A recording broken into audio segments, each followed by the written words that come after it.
Halo teman-teman, sekarang kita kembali ke channelnya Pak Randi. Sesuai dengan latar pendidikan saya yaitu sosiologi, kita akan bahas soal-soal yang berkaitan dengan sosiologi. Naskah ujian sekolah berstandar nasional dari lembar latihan sosiologi yang saya dapatkan dari grup sosiologi yang ada di WA saya. Oke, kita akan bahas dengan soal yang pertama dulu. Yang dari pernyataan di atas yang merupakan objek kajian sosiologi adalah nomor. Nah, di sini ditanyakan adalah objek kajian sosiologinya. Jadi kita lihat dulu di pernyataannya. Oke, pernyataan pertama. Meningkatnya korban kecelakaan lalu lintas di jalan tol bukan objek kajian sosiologi. Kenapa? Karena korban kecelakaan lalu lintas jalan tol itu mungkin berhubungan dengan ranah hukum. Yang kedua, globalisasi memicu perilaku hedonisme dan konsumerisme. Nah, mungkin perlu diingat objek kajian sosiologi itu membahas tentang masyarakat beserta perubahannya. Tentu di dalamnya juga ada interaksi. Perubahan itu bisa perubahan yang baik, lebih maju, dinamis, atau mungkin bahkan merosot ujung-ujungnya kepada hal yang berhubungan dengan pertentangan. Maka dari itu, jika pernyataan kedua adalah globalisasi memicu perilaku hedonisme dan konsumerisme, ini termasuk objek kajian sosiologi karena masyarakatnya mengalami perubahan di dalamnya. Tentu ada interaksi sehingga muncul perilaku hedon dan konsumerisme. Lalu yang ketiga, minimnya budaya gotong royong dan semangat kekeluargaan di kota. Nah, ini juga termasuk objek kajian sosiologi. Ranahnya pada fenomena sosial yang terjadi saat ini, di mana masyarakat mulai berkurang berinteraksi dengan orang sehingga budaya gotong royong dan kekeluargaannya juga berkurang. Lalu yang keempat, konflik sosial akibat perbedaan budaya di masyarakat majemuk.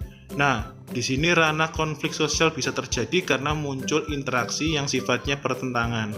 Nah, sifat pertentangan ini termasuk objek kajian sosiologi, maka nomor 4 juga termasuk. Nomor 5, pemanfaatan potensi alam dengan menggunakan teknologi tepat guna. Ini bukan pada objek kajian sosiologi, mungkin ranahnya pada ilmu alam. Berarti jawaban mana yang paling tepat untuk berhubungan dengan objek kajian sosiologi? Ya, betul. Yaitu poin 2, 3, dan 4. Nah, di sini masuk ke ranah objek kajian sosiologi. Maka pilihan yang tepat di pilihan gandanya adalah ya betul yang C. Nah, yang C ini adalah jawaban dari objek kajian sosiologi. Oke, dari soal yang pertama apa yang bisa kita dapat? Ingat poinnya bahwa objek kajian sosiologi itu membahas tentang masyarakat beserta perubahannya. Maka objek kajian sosiologi ranahnya adalah masyarakat, perubahan sosialnya, dan interaksi yang terjadi di dalamnya. Kalau di luar itu biasanya di pilihan pernyataannya itu bisa menjebak, tapi kalian harus bisa membaca lebih lengkap untuk menjawab pertanyaan ini. Mari kita lanjutkan dengan pertanyaan nomor 2. Pemerintah akan melaksanakan pemberdayaan masyarakat nelayan pesisir pantai daerah X agar kesejahteraannya meningkat. Sebelum merencanakan program tersebut, pemerintah meminta bantuan untuk menyediakan data mengenai masalah dan kebutuhan nelayan di daerah X. Nah, di sini ditanyakan tentang apa? Yang ditanyakan adalah fungsi kajian sosiologi. Ingat, fungsi kajian sosiologi itu ada 3, yaitu yang pertama perencanaan sosial, yang kedua penelitian, yang ketiga itu pembangunan. Nah, dari pernyataan di sini terlihat jelas bahwa pemerintah akan melaksanakan pemberdayaan masyarakat, berarti ada pembangunan masyarakatnya.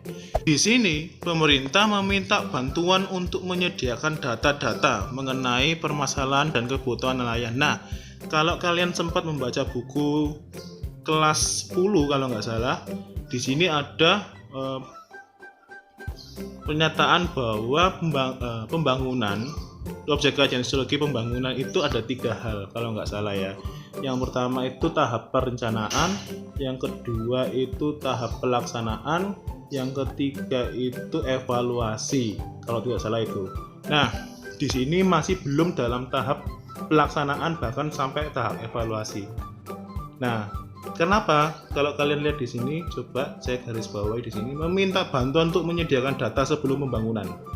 apa yang diminta, yaitu apa yang dibutuhkan oleh nelayan dan masalahnya apa yang terjadi sehingga pemerintah bisa melakukan pembangunan yang layak guna. Oke, kita lihat pilihannya. A. Merencanakan program pembangunan. B. Mengevaluasi program pembangunan. Evaluasi program pembangunan belum ya, karena ini belum melakukan pelaksanaan pembangunan, jadi belum bisa dievaluasi. Mungkin B ini bukan jawaban. Menjadi dasar pembuatan keputusan. Keputusan apa? Belum melakukan sebuah tindakan apa-apa kok. Merencanakan memecahkan permasalahan sosial.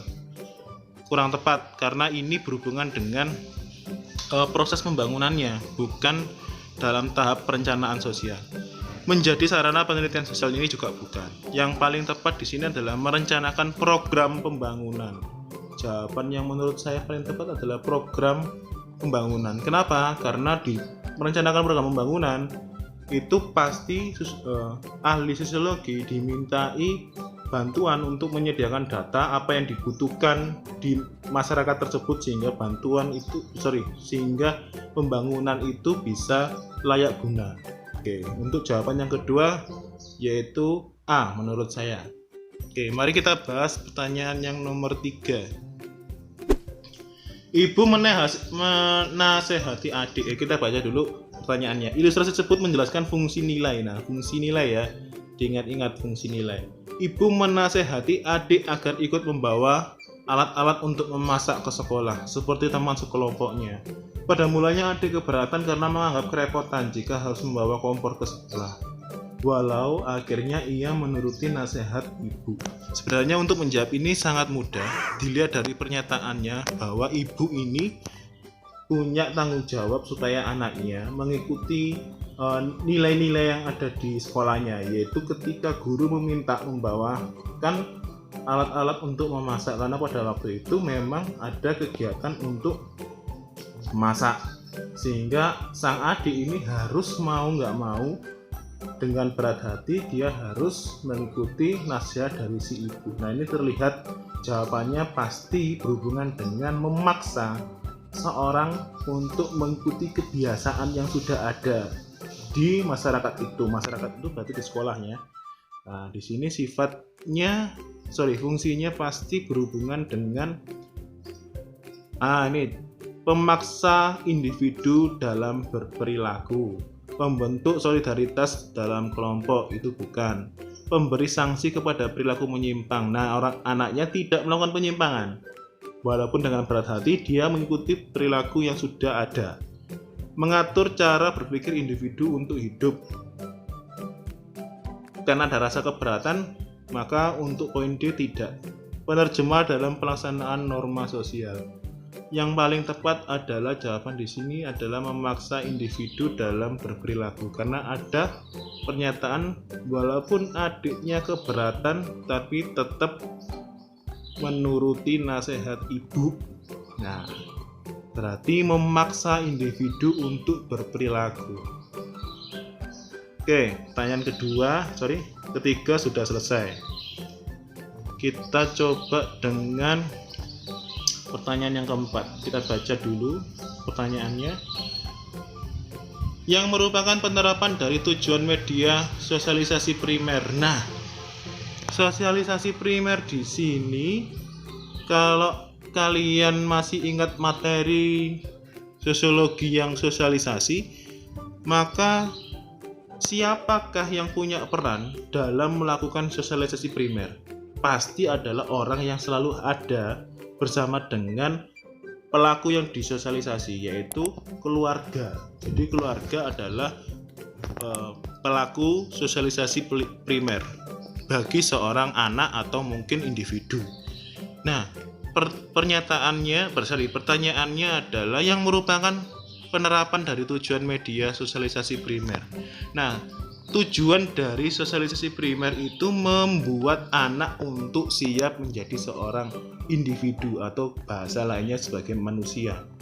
Mulai dari bagaimana cara berjalan, cara makan, ya, mengenal pribadi, peran sosial, dirinya, orang keluarganya, dan lain-lainnya. Kita baca pernyataannya. Pernyataan yang pertama, sebagai tempat sosialisasi paling dini. Nah, ini yang ya tepat ini ya. Paling dini. Bagaimana seseorang itu makan pakai sendok atau kalau di Jepang pakai sumpit. Bagaimana anak itu bisa berbicara menggunakan bahasa Indonesia kalau keluarganya di Indonesia. Lalu yang kedua, merupakan sarana transmisi ilmu dan teknologi. Menurut saya ini kurang tepat karena ilmu dan teknologi itu adalah sarana yang diberikan kepada sosialisasi sekunder. Itu lebih lanjut.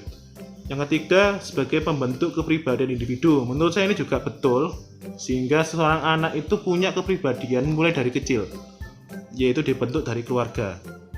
Yang keempat, menanamkan nilai-nilai dasar kehidupan. Nilai-nilai dasar. Nah, ini sudah jelas bahwa menanamkan nilai dasar kehidupan, contohnya seperti kebiasaan keluarga, terus cara berbicara yang sopan di keluarga itu sudah diberikan harusnya oleh keluarga sebagai agen sosialisasi primer. Maka jawaban yang paling tepat di sini sudah terlihat, yaitu antara nomor 1, nomor 3 dan nomor 4. Nah, kalau nomor 5 tidak, sebagai wadah aktualisasi diri di luar keluarga. Salah besar, karena sosialisasi primer itu pasti di dalam keluarga. Oke, apakah ada pilihan jawabannya di bawah?